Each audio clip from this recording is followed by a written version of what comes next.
Hi, welcome to the Sullivan Financial Planning video blog.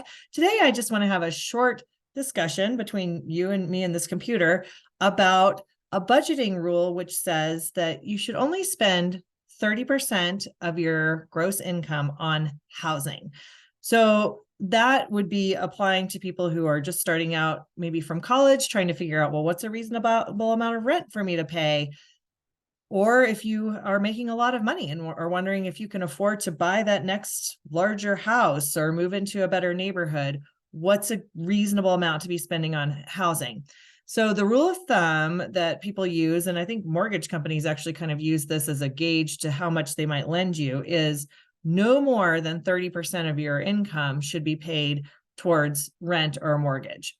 So that might be trickier to do in some real estate markets than others. You might be watching this from New York thinking, oh, that's impossible.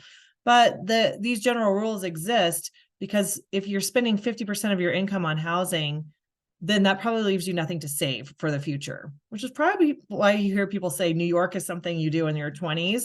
And then when you start getting serious about your money, you move somewhere that's not as expensive.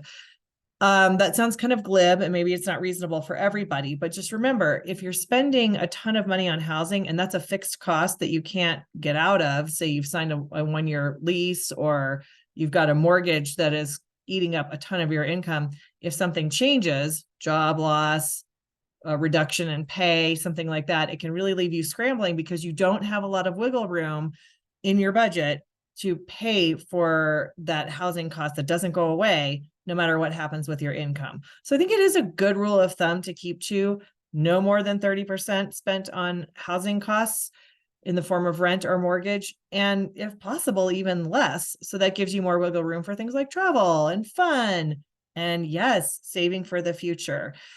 Of course, you may look at it as I'm buying a house that's very expensive. It's more than 30% of my income to buy, but that will be an appreciating asset. True, but that only does you any good if you eventually sell that appreciating asset and make it, some of it at least, liquid to spend. So a house that you live in is really a use asset first, an investment second. So again, I give you these rules of thumb and these ideas so that, say, when you're talking to a realtor or mortgage broker and they're saying, oh yeah, if you spend an extra $50,000 on this house or $100,000, it won't be much more in your payment. Yeah, maybe not to them, but you are the one that has to look at your whole income and the expenses that you have, be it private school tuition, college tuition, debt payments that you have that other than the house, and make sure that it all works together in your total financial picture and not leave you scrambling and stressed at the end of every month for where the money is going to come from to pay all the bills. I hope that rambling message helps you get an idea of where housing should fit in your overall spending.